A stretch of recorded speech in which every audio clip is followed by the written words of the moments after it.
Berbicaralah kepada masing-masing kami pribadi lepas pribadi pada pagi hari ini ya Bapa. Kami mau membuka tanah hati kami, merendahkan diri kami. Biarlah tanah hati kami boleh dibajak seperti tanah yang subur, supaya benih kebenaran firman-Mu boleh berbuah lebat, boleh dimanifestasikan nyata dalam hidup kami. Bapa, kami mohonkan isi hati-Mu di tengah-tengah kami. Buang segala perkataan yang tidak perlu, yang bukan berasal daripada-Mu. Hamba-Mu hanya ingin menyampaikan apa yang menjadi isi hati Tuhan. Biar salib-Mu, biar nama-Mu yang ditinggikan di tempat ini. Bukan manusia lain, bukan nama siapapun, tetapi hanya nama Tuhan Yesus yang ditinggikan di tempat ini. Terima kasih Tuhan. Sekarang kami siap mendengarkan firman-Mu. Kami datang dengan rasa lapar dan haus.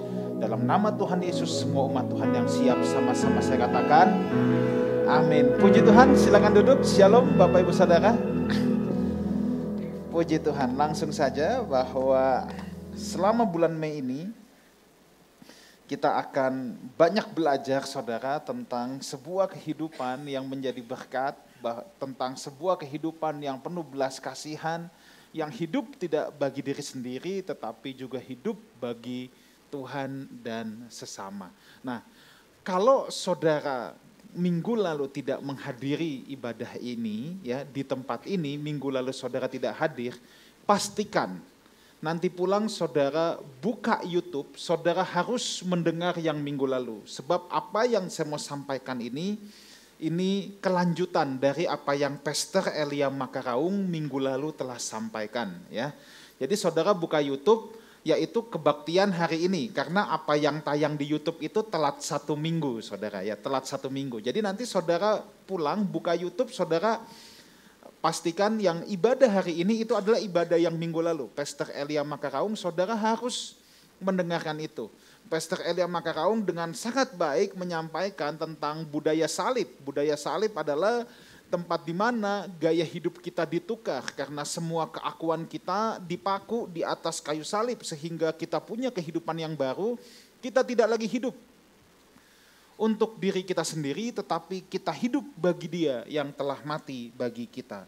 Kita akan memasuki sebuah kehidupan yang baru, yaitu kehidupan yang selfless. Kehidupan yang selfless adalah hidup yang tidak lagi untuk diri sendiri. Nah, orang yang mau belajar kehidupan selfless ini, hidupnya pasti berbuah. Buahnya apa? Buahnya adalah dia pasti menjadi berkat bagi sesama dan bagi Tuhan juga. Dia pasti akan hidup menjadi berkat, dia akan hidup bagi Tuhan. Jadi orang yang belajar hidup selfless, tidak hidup untuk dirinya sendiri, pasti buah hidupnya itu keluar. Dia akan hidup bagi Tuhan, hidup bagi sesama. Nah, saudara, kehidupan yang selfless ini ya, yang hidup bukan untuk diri sendiri, yang selfless, itu bukan hidup yang tidak peduli dengan keberadaan diri sendiri, bukan itu saudara ya. Tetapi hidup yang selfless adalah hidup yang tidak egois, kehidupan yang memiliki manfaat, kehidupan yang mengupgrade, meningkatkan kualitas hidup orang lain. Sebuah kehidupan yang memberikan nilai tambah, nilai lebih atas hidup orang lain. Itulah kehidupan yang selfless, yang berbuah. Jadi itu bukan orang yang tidak peduli sama diri sendiri. Nggak apa-apa deh saya compang-camping, kalau yang penting saya kasih baju terus buat orang lain. Bukan itu saudara ya. Tetapi kehidupan yang tidak egois. Saya harus buka dari sini kenapa? Sebab musuh terbesar kekristenan ya. Musuh terbesar kekristenan di akhir zaman adalah ketahuilah bahwa pada hari-hari terakhir akan datang masa yang sukar. Manusia akan mencintai dirinya sendiri dan menjadi hamba uang. Mereka akan membual dan menyombongkan diri, mereka akan menjadi pemfitnah, mereka akan berontak terhadap orang tua dan tidak tahu berterima kasih, tidak mempedulikan agama. Nah, cukup, balik. Ini Paulus sedang menjelaskan keadaan manusia di akhir zaman. Rupanya mencintai diri sendiri, egois itu menjadi awal mula semua kejahatan yang lain di akhir zaman. Makanya kenapa orang kemudian menjadi hamba uang, korupsi, membual, menyombongkan diri. Sebenarnya muaranya adanya di sini. Dia mau hidup bagi dirinya sendiri. Makanya itu sangat berbahaya. Nah, nanti kalau saudara juga buka di YouTube saudara, saya pernah menyampaikan sebuah serial pengajaran bahwa ada 3 roh yang menyerang manusia di akhir zaman. Yaitu roh Kain, roh Bileam, dan roh Korah, spirit Korah. Coba Yudas 1 ayat yang ke-11, kita baca dulu sebentar. Ya. Jadi mencintai diri sendiri itu urutan nomor 1. Ciri manusia di akhir zaman itu urutan nomor 1. Seluruh kejahatan manusia di akhir zaman diawali dengan dosa egoisme. Yudas 1 ayat yang ke-11. Celakalah mereka karena mereka mengikuti jalan yang ditempuh Kain dan karena mereka oleh sebab upah menceburkan diri ke dalam kesesatan Bileam dan mereka binasa karena kedurhakaan seperti Korah. Ada 3 spirit di akhir zaman yang kita perlu waspadai. Yang pertama spirit Kain, yang kedua Bileam, yang ketiga Korah. Korah itu bicara spirit pemberontakan. Bileam itu bicara spirit materialistis. Tetapi yang pertama yang kembali ditempatkan di urutan pertama oleh penulis kitab Yudas adalah spirit Kain. Spirit Kain adalah roh yang egois, spirit Kain adalah spirit yang tidak mempedulikan siapapun. Roh Kain punya bahasa begini, am I my brother's keepers? Apakah aku penjaga adikku? Kalau bahasa zaman sekarangnya EGP, emangnya gue pikirin. Nah itu. Itu adalah spirit Kain. Spirit Kain adalah spirit yang hanya memikirkan, mementingkan dirinya sendiri. Ya.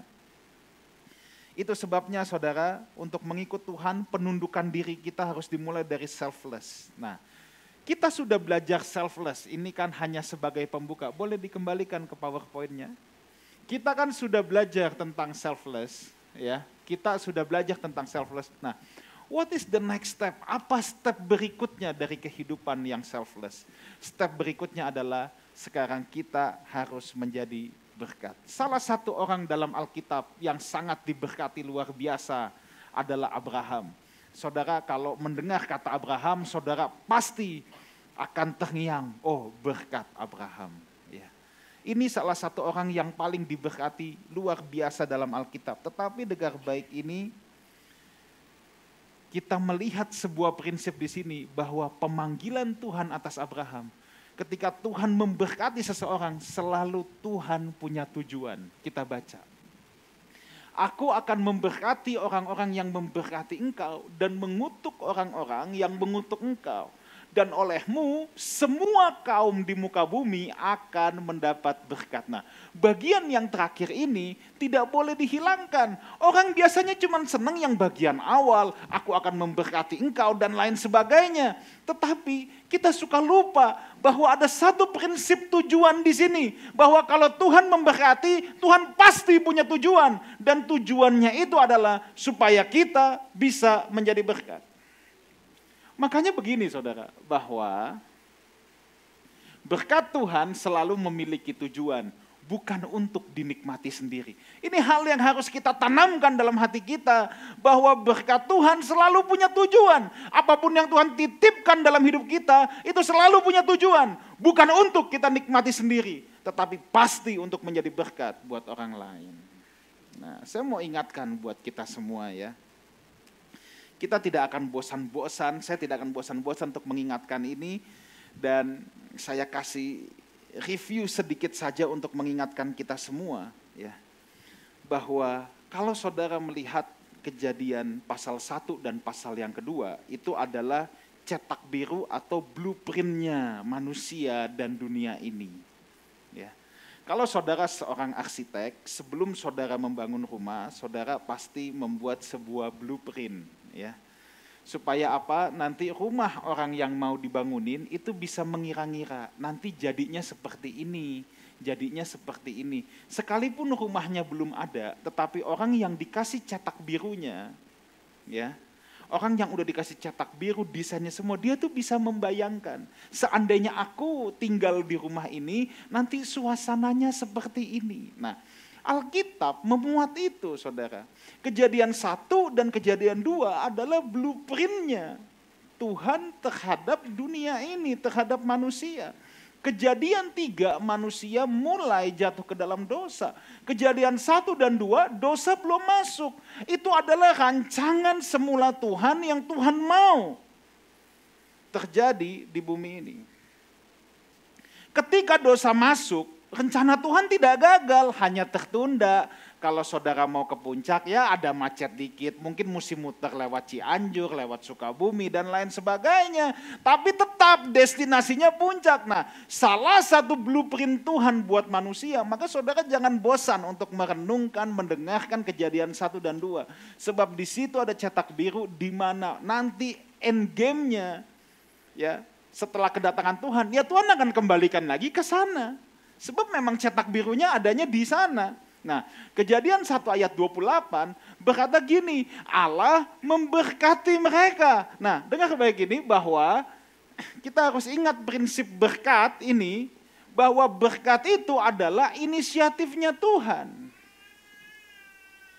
Disinilah kata pertama kali dalam Alkitab yang dikatakan bahwa Allah memberkati manusia. Saudara tidak akan temukan ayat di mana manusia minta-minta berkat Tuhan dulu, baru Tuhan memberkati manusia. Enggak. Berkat Tuhan itu inisiatif manusia. Ketika Tuhan punya rancangan, Tuhan punya kehendak, manusia dikasih tugas. Nanti di rumah PR-nya baca Kejadian 1 ayat 26 sampai 28 ya. Manusia dikasih tugas. Maka ketika Tuhan kasih tugas itu buat manusia, Tuhan memberkati manusia. Sebab memang berkat itu adalah kemampuan ilahi yang Tuhan berikan supaya manusia bisa menjadi pelaksana kehendaknya di muka bumi ini. Saya ulangi lagi, berkat adalah kemampuan ilahi yang Tuhan berikan kepada manusia supaya manusia bisa menjadi pelaksana kehendaknya di muka bumi ini. Nah, salah satu tujuan Tuhan memberkati manusia adalah supaya kita menjadi berkat. Kalau kita menjadi pelaksana kehendak Tuhan, berkat adalah bukan suatu hal yang saudara perlu minta-minta. Abraham juga nggak minta-minta berkat sama Tuhan. Tapi langsung Tuhan memberkati dan Tuhan tetapkan tujuannya. Just do it. Makanya ketika seseorang hidup menjadi pelaksana kehendak Tuhan, dia bertekad, dia mau menggenapi rencana Tuhan dalam hidupnya, dia bertekad, dia mau menjadi berkat. Tidak bisa tidak, saudara tanpa perlu minta, Tuhan pasti memberkati saudara. Tapi ingat prinsip berkat tadi, semua berkat itu pasti punya tujuan. Allah memberkati kita terlebih dahulu supaya kita bisa jadi berkat. Allah memenuhi kita dengan kasih-Nya terlebih dahulu sebelum kita berbagi kasih. Orang yang sudah dipenuhi kasih Allah, saudara, ya, pasti senang berbagi kasih. Jadi kalau orang yang hidupnya tidak mau berbagi kasih, dapat dipastikan dia sendiri belum dipenuhi kasih Allah. Tapi kalau orang yang sudah menyadari bahwa Tuhan sangat mengasihi dia, tidak bisa tidak, dia pasti mau membagikan kasih itu kepada sesamanya. Itu sudah pasti, saudara. Ya. Nah, menjadi berkat itu perlu yang namanya pengorbanan. Yesus mencontohkan dulu. Dia mengorbankan dirinya, saudara ya, sebagai tebusan bagi umat manusia. Itulah keselamatan, berkat yang paling besar. Nah sekarang saudara dan saya yang mengaku sebagai murid Kristus, pengikut Kristus, kita harus mengikuti teladannya dan tidak takut berkorban untuk menjadi berkat. Nah, kenapa banyak orang gak mau hidup bagi orang lain, tidak mau hidup menjadi berkat? Karena takut yang namanya pengorbanan. Nah Tuhan Yesus itu mencontohkan terlebih dahulu. Dia berikan nyawanya sendiri supaya dia jadi berkat untuk semua umat manusia, jadi tebusan. Sekarang kita murid-muridnya, kita harus mengikuti jejaknya. Jangan takut sama yang namanya berkorban, saudara. Berkorban itu bukan memberikan yang sisa. Bukan yang sisa. Orang mau berkorban itu tidak perlu tunggu yang sisa. Tapi yang namanya berkorban, pasti ada daging kita yang diiris. Ada kenyamanan kita yang diganggu, saudara. Itu namanya pengorbanan, saudara ya. Ada kenyamanan kita yang terganggu saat kita berkorban. Dan saya harus katakan ini, pelayanan adalah pengorbanan. Kita hidup untuk melayani, Tuhan datang sudah melayani kita terlebih dahulu. Sekarang kita hidup untuk melayani sesama kita. Masalahnya yang namanya melayani itu pasti ada unsur pengorbanan. Tidak bisa tidak, mengorbankan apapun yang ada pada kita. Bisa waktu, bisa uang, bisa perasaan, bisa harga diri, bisa tenaga, bisa kepandaian, bisa apapun itu. Tapi yang namanya pengorbanan itu pasti mengganggu kenyamanan kita. Tapi kita lakukan itu untuk, nah ini kalau mau menjadi berkat, untuk kepentingan Tuhan, bukan kepentingan aku. Dan karena cinta kita kepada Tuhan.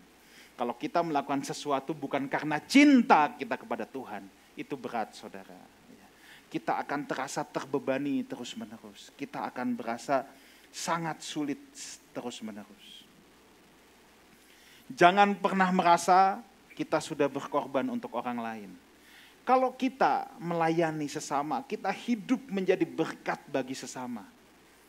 Terus kita mulai merasa-rasa, aku udah berkorban buat ini. Aku udah berkorban buat ini. Dengar baik, kalau kita berpikir seperti itu, kita merasa sudah berkorban untuk orang lain. Hal itu cuma akan membuat saudara jadi capek, jadi tidak bersemangat lagi untuk berbagi kasih dan berbagi hidup. Jadi kalau kita melakukan sesuatu, lakukan saja seperti untuk Tuhan. Kalau kita sekali melakukan sesuatu, terus kita yang ada dalam pikiran kita, gue udah berkorban loh buat dia, gue udah berkorban loh buat dia. Percayalah saudara akan jadi capek. Dan lama-lama kita jadi stop, oh udah deh, gue udah gak usah lagi berbagi kasih dan berbagi hidup. Tapi harusnya tadi kita melakukan segala sesuatu untuk kepentingan Tuhan dan karena cinta kita sama Tuhan. Baru kita tidak menjadi lelah saudara, baru kita tidak jadi capek. Tapi bagaimanapun yang namanya manusia, sesekali melayani, itu bisa capek saudara. Bisa gak capek? Bisa capek, namanya juga manusia. Nah kalau udah capek tuh gimana? Saya kasih obatnya. Obatnya adalah pandang salib Kristus. Disitulah darah telah tercurah. Yang kita lakukan nggak ada apa-apanya dengan yang Kristus lakukan buat kita. Kalau kita mulai merasa capek, pandang salib Kristus. Kalau kita pandang perbuatan kita sendiri, kita akan merasa capek dengan cepat. Tapi kalau kita pandang salib Kristus, kita akan tahu apa yang kita lakukan tidak ada apa-apanya dengan pengorbanan Kristus di atas kayu salib. Pengorbanan kita tidak sebanding dengan apa yang Yesus berikan untuk hidup kita. Lakukan apa saja yang bisa dan harus kita lakukan. Jangan hitung berapa banyak dan berapa besar pengorbanan yang kita berikan itu. Itu bukan hanya bisa bikin kita jadi lelah, tapi bisa juga bikin kita jadi sombong. Jangan hitung. Kalau kita udah berbuat sesuatu, jangan diingat-ingat, jangan dihitung. Sebab itu bukan hanya bikin kita jadi lelah, tapi juga bisa bikin kita jadi sombong. Tuh kan, karena gua. Kalau enggak gua, enggak ada dia. Tuh. Bukan hanya bikin kita jadi capek, tapi bisa bikin kita jadi sombong. Nah, firman Tuhan ini bagus banget. Galatia 6 ayat 9 dan yang ke-10. Ya. Janganlah kita jemu-jemu berbuat baik, karena apabila sudah datang waktunya kita akan menuai jika kita tidak menjadi lemah. Karena itu selama masih ada kesempatan bagi kita, marilah kita berbuat baik kepada semua orang. Tetapi terutama kepada kawan-kawan kita seiman. Makanya Paulus mengingatkan, jangan jemu-jemu berbuat baik, ayo jangan jadi lelah, ayo jangan jadi capek. Kenapa? Mumpung masih ada kesempatan. Nah, mungkin saudara tanya, kesempatan saya yang mana? Dengar baik ini. Kalau saudara masih bisa hidup, masih bisa bernafas, pagi-pagi masih bisa melihat mentari terbit, itu berarti saudara masih ada kesempatan. Selama Tuhan masih memberikan kepada kita sebuah kesempatan untuk hidup, jangan jemu-jemu, jangan capek untuk berbuat baik kepada orang lain, kepada sesama. Jangan pernah capek akan hal itu, saudara ya. Selama kita masih hidup. Nah, ini ada sedikit ilustrasi, ini pohon apel yang sangat besar. Ini cerita hikayat, cerita ilustrasi, cerita dongeng. Tetapi waktu saya membaca ilustrasi ini, oh ya, itulah contoh contoh kehidupan yang memberikan manfaat. Ada seorang anak kecil, ya, anak masih kecil. Karena anak kecil senangnya manjat pohon. Manjat pohon, dia main sama pohon apelnya juga senang.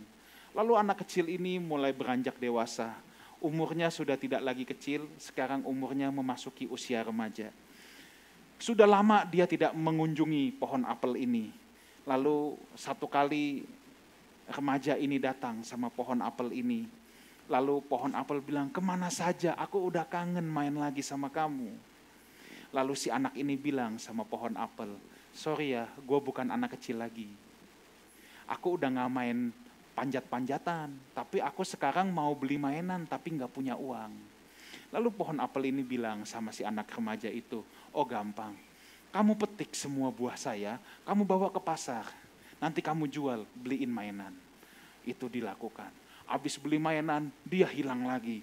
Lama udah tidak ada, bertahun-tahun tidak ada, puluhan tahun tidak ada, tiba-tiba dia datang lagi. Pohon apel senang melihat orang ini datang lagi. Sekarang orang ini sudah berkeluarga, ya, sudah baru mulai mau berkeluarga semuanya. Lalu pohon apel tanya, kamu kemana saja? Dia bilang, aku mau membangun rumah, tapi nggak punya uang. Pohon apel bilang, oke, potonglah batang-batang yang paling besar, bisa membantu untuk membangun rumah. Sudah itu dia hilang lagi. Berapa puluh tahun kemudian dia datang lagi. Rumah sudah ada, anak sudah ada. Dia bilang dia mau berlayar sekarang. Dia mau berlayar. Dia mau bikin perahu tapi nggak ada perahu. Pohon apel ini cuman bilang, oke, aku masih ada sisa-sisa kayu. Ambil lagi lah, bikin perahu. Dan orang ini pergi berlayar. Sampai akhirnya orang ini tua. Pohon apel ini juga udah tua banget, saudara. Buah sudah nggak punya, semuanya juga udah botak, saudara ya. Kayu-kayu pun juga udah nggak punya. Orang ini datang lagi ketika dia sudah tua. Tapi kali ini pohon apel ini bilang, aku udah gak punya apa-apa lagi, udah gak ada yang bisa dipotong, tidak ada yang bisa dijual. Lalu orang itu bilang, aku juga udah terlalu tua untuk berlayar, untuk beli ini itu, aku sekarang cuman mau baring dan rebahan. Lalu pohon apel itu bilang, kalau itu aku masih ada, aku masih punya akar-akar yang tua, yang enak untuk berbaring dan rebahan. Saudara, ilustrasi ini mengajarkan kita gini, selama kita masih hidup, yuk kita berikan diri kita untuk bisa bermanfaat bagi orang banyak. Banyak orang tidak mau hidup berbagi karena dia takut dimanfaatkan. Saya tidak bilang saudara untuk menjadi bodoh, tidak. Tetapi jangan sampai kita takut bergerak karena cuma satu alasan, takut dimanfaatkan. Kadang-kadang orang pelit juga pakai alasan ini, takut dimanfaatkan. Tapi baik, kita ubah mindset kita seperti pohon apel itu. Jangan takut dimanfaatkan. Kalaupun saudara dimanfaatkan, dengar baik ini, at least hidupmu sudah bermanfaat. Kalaupun orang memanfaatkan hidupmu, saudara jangan jadi kecil hati. At least saudara tahu hidup saudara benar-benar sudah bermanfaat. Saya akan akhiri dengan kisah ini, saudara. Di Alkitab ada satu keluarga yang diberkati dan dia menjadi berkat, saudara. Ya. Mungkin saudara jarang membaca kisah ini secara teliti karena ayatnya mencelok-mencelok. Tetapi saya mau ambil kisah ini, yaitu Markus, Yohanes Markus. Ya. Yohanes Markus adalah keponakan dari Barnabas. Coba kita lihat dulu. Kisah Rasul 12 ayat 12 dan 13. Setelah berpikir sebentar, pergilah ia ke rumah Maria, ibu Yohanes. Ini bukan Yohanes murid Tuhan Yesus, ini bukan Maria yang mengurapi Tuhan Yesus, bukan. Ini Maria, mamanya Yohanes yang disebut juga Markus. Saat ini mereka sudah tinggal di Yerusalem. Di situ banyak orang berkumpul dan berdoa. Memang dari keterangan Alkitab dan menurut catatan sejarah, Maria ini adalah seorang janda kaya, saudara ya. Rumahnya besar, makanya dia membuka rumahnya untuk jemaat mula-mula bisa berkumpul dan berdoa. Berbahagialah saudara kalau saudara mau membuka rumah saudara untuk orang bersekutu, berkumpul, berdoa. Kenapa saya katakan kemungkinan besar dia janda? Sebab memang suaminya udah nggak pernah disebut. Kalau misalnya suami dia namanya katakanlah siapa? Pak Thomas, pasti disebut ke rumah Pak Thomas, bukan ke rumah Maria. Ya. Tapi karena kemungkinan besar papanya memang sudah tidak ada. Nah, bahkan lihat, dan ketika ia mengetuk pintu gerbang, datanglah seorang hamba perempuan yang bernama Rode untuk mengetahui siapa yang mengetuk itu. Ini adalah rangkaian kisah nanti kalau saudara baca lengkap di rumah. Ini adalah rangkaian kisah ketika Petrus terlepas dari penjara. Lalu Petrus pergi ke rumah Maria yang adalah ibu dari Yohanes yang disebut juga Markus. Nah, dia ini pasti orang kaya, rumahnya bukan saja gede, dia punya hamba, saudara. Namanya Rode. Bayangkan, hambanya pun menjadi orang percaya, saudara, ikut melayani. Ini benar-benar sebuah gambaran kehidupan orang yang diberkati dan menjadi berkat.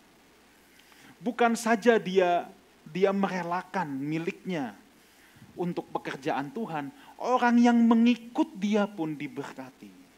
Ini pasti orang baik, saudara ya. Ini pasti orang baik. Sampai hambanya aja jadi orang percaya. Nama Rode ini cuma muncul satu kali di Alkitab, saudara. Ya. Dan dia adalah hamba Maria. Nah, siapa itu Markus? Markus itu keponakannya Barnabas. Siapa Barnabas? Barnabas adalah bapak rohaninya Paulus, mentornya Paulus. Rupanya satu keluarga besar ini punya pola yang sama. Nah, ini saya kasih ayatnya dulu ya. Markus kemenakan Barnabas. Ini ditulis Paulus dalam Kolose 4 ayat yang ke-10. Nah, siapa Barnabas? Rupanya Barnabas juga seorang yang diberkati dan mencintai Tuhan. Demikian pula dengan Yusuf yang oleh rasul-rasul disebut Barnabas, artinya anak penghiburan. Seorang Lewi, orang Lewi loh dia, keturunan Lewi dari Siprus. Ia menjual ladang miliknya lalu membawa uangnya itu dan meletakkannya di depan kaki para rasul. Nah, saudara bisa lihat di sini. Ini bukan hanya Maria, keluarga besar ini memang terkenal mencintai Tuhan. Dari sini kita bisa ambil satu pelajaran dulu saudara, bahwa orang yang mencintai Tuhan pasti bukan saja ingin berbagi kasih mah pasti, tapi dia juga pasti mencintai pekerjaan Tuhan. Orang yang mencintai Tuhan pasti mencintai pekerjaan Tuhan, itu sudah pasti. Ya. Nah, satu kali kita lihat, Barnabas dan Saulus kembali dari Yerusalem. Ini scene-nya sekarang Paulus sudah bertobat.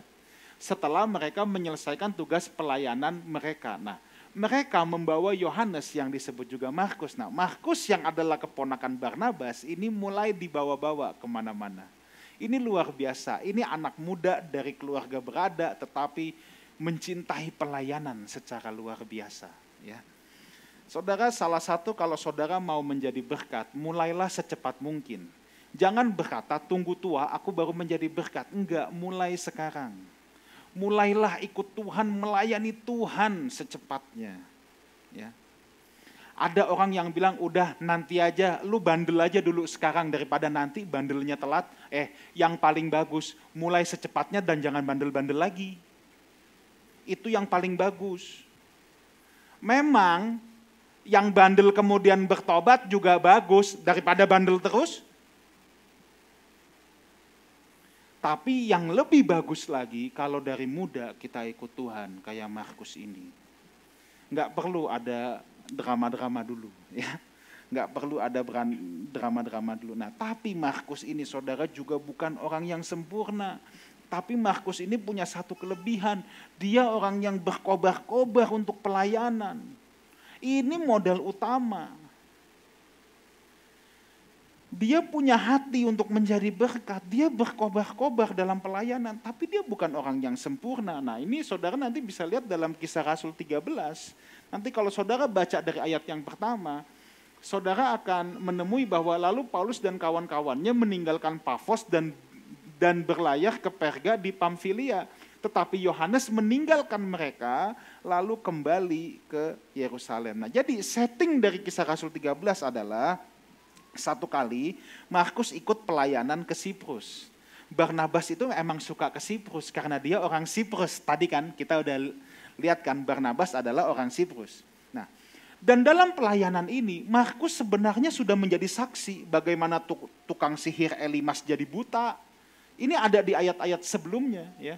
Rupanya Tuhan itu bukan hanya bisa mencelikan yang buta, tapi dia juga bisa membutakan yang melek ya.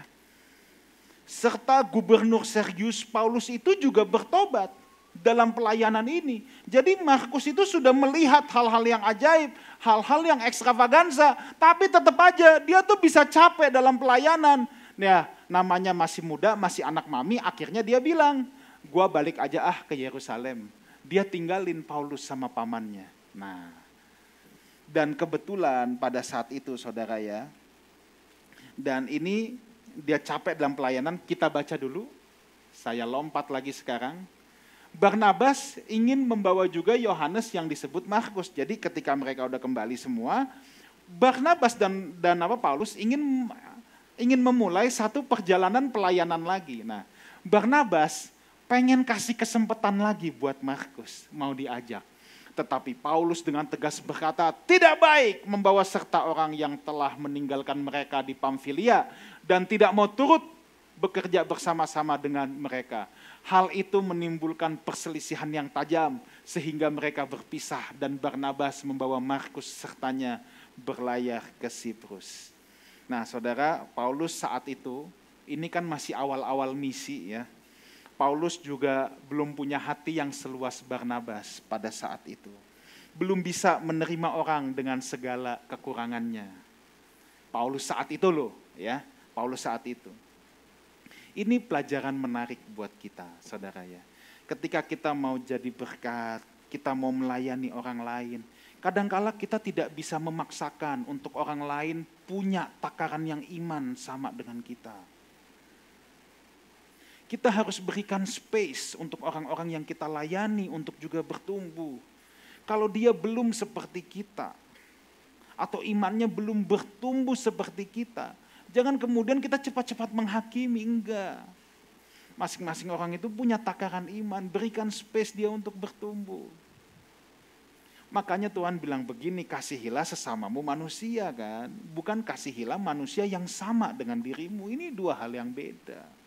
Nah tapi kita kan cenderung hanya mau mengasihi yang sama dengan kita. Pasti kita akan menemukan saudara dalam pelayanan sekalipun orang-orang yang kok gini sih. Nah belajar dari Barnabas. Barnabas itu punya hati yang luas. Nah tapi dari kisah ini juga ya, Markus memang salah. Tapi Markus juga ada satu keuntungan. Tahu nggak untungnya dia apa? Untung dia nggak kepahitan. Kalau dia kepahitan, apaan tuh Paulus? Hamba Tuhan kok begitu? Nah, repot kan? Nah, ingat ya, orang yang nyimpen kepahitan selalu rugi, saudara ya. Jadi jangan simpen kepahitan. Ya, siapapun dia bisa salah. Saya pun sangat bisa salah dan sering bersalah. Tapi siapapun yang bersalah sama kita, saudara jangan jadi kepahitan, jangan. Menyimpan kepahitan itu hal yang paling merugikan. Itu seperti kita membawa ransel sampah di punggung kita. Itu gambaran orang yang dikit-dikit kepahitan, dikit-dikit terluka, dikit-dikit kepahitan. Jangan. Nah untungnya si Markus ini tidak kepahitan, saudara ya. Kalau dia kepahitan, dia mundur dari pelayanan. Apaan tuh? Pendeta gitu, hamba Tuhan gitu tuh Paulus, lihat tuh. Gue gak mau pelayanan lagi. Nah udah deh, repot ya. Untungnya si Markus tidak kepahitan, saudara ya. Nah, tapi lihat, rupanya ketika Barnabas memberikan space untuk Markus terus bertumbuh, Paulus juga menjadi semakin tua, hatinya semakin luas. lihat ini yang Paulus bilang. Ini kan surat Timotius ini salah satu surat akhir-akhir. Ini kan Paulus sudah dipenjara di Roma, udah di ujung akhir hidupnya. Hanya Lukas yang tinggal dengan aku. Jemputlah Markus dan bawalah ia kemari. Karena apa? Pelayanannya penting bagiku. Dulu diusir-usir, sekarang tapi dia bilang itu orang penting. Untung ada Barnabas yang kasih space untuk Markus bisa terus bertumbuh, saudara ya. Untung ada Barnabas. Markus bukan orang yang sempurna, tetapi dia selalu mau jadi berkat, mau bermanfaat, hidup untuk kepentingan Tuhan. Dia melayani sejak muda, saudara. Dia nggak tunggu besok, nggak tunggu tahun depan, nggak tunggu nanti. Dia mau. Dalam segala kekurangannya, dalam segala ketidaksempurnaannya, dia terus mau berkobar-kobar untuk Tuhan. Akhirnya saudara, ini ayat yang terakhir. Markus itulah yang menuliskan sebuah Injil yang dipercaya adalah Injil yang tertua, yaitu Injil Markus. Markus adalah anak rohani dari Rasul Petrus. Tadi kalau kita lihat di awal, Petrus keluar dari penjara, pergi ke rumah Markus. Nah, Markus ini memang anak rohaninya Petrus. Jadi Petrus yang ngomongin, yang bacain, Markus yang tulis. Injil Markus itu dipercaya menjadi acuan dari Injil Matius dan Injil Lukas. Makanya saudara lihat, semua yang ada di Injil Markus pasti ada di Injil Matius dan Injil Lukas. Ini orang luar biasa, orang yang dipakai Tuhan. Bahkan kemungkinan besar ketika Yesus hidup, dia pun menjadi saksi hidup. Tapi saat itu dia masih muda banget. Mungkin saudara nggak pernah dengar ayat ini atau nggak ngeh baca ayat ini. Tapi ini buat intermezzo saja ayat terakhir. Kemungkinan besar orang yang dimaksud adalah Markus. Nah saudara tampaknya kan sering baca Alkitab, tapi mungkin nggak ngeh sama ayat ini ya. Oke, ada seorang muda yang pada waktu itu hanya memakai sehelai kain lenan untuk menutup badannya, mengikuti Yesus. Dia dari muda, orang muda ini dari muda memang udah punya jiwa yang bergelora untuk Tuhan. Nah, ketika mereka hendak menangkapnya, tetapi ia melepaskan kainnya. Terus apa? Lari dengan telanjang. Siapa dia? Ini udah malam-malam saudara. Nggak ada yang bisa ngelihat semuanya. Terus bisa tiba-tiba nyelip. Nggak ada namanya, cuman seorang muda lari telanjang ketakutan. Nah, para ahli perjanjian baru mempercayai itulah si Markus. Karena dia yang lari telanjang, dia yang tahu kondisi dirinya, nah itulah dia. Tapi apa yang bisa kita belajar? Dari muda orang ini punya semangat mencintai Tuhan. Hatinya dipenuhi oleh kasih Tuhan. Karena hatinya dipenuhi oleh kasih Tuhan, dia mau jadi berkat. Dia mau berbagi kasih dalam hidupnya. Saudara, kita bisa capek dalam pelayanan, kita bisa capek dalam berbuat baik. Tapi ingat, setiap kali kita capek, please pandang salibnya. Ketika kita lihat salib itu, kita akan tahu pengorbanan Tuhan jauh lebih besar daripada apapun yang sudah kita lakukan buat orang lain. Jangan pernah jadi capek, jangan pernah jadi lelah. Pemain musik boleh maju ke depan. Ya. Jangan takut dimanfaatin sama orang. Kalaupun saudara dimanfaatin, ingat kata-kata saya ini. At least kita tahu hidup kita bermanfaat. Daripada hidup kita tidak bermanfaat, at least kita tahu hidup kita bermanfaat. Selamat jadi berkat, mari kita siapkan hati kita masuk ke dalam perjamuan Tuhan. Mari kita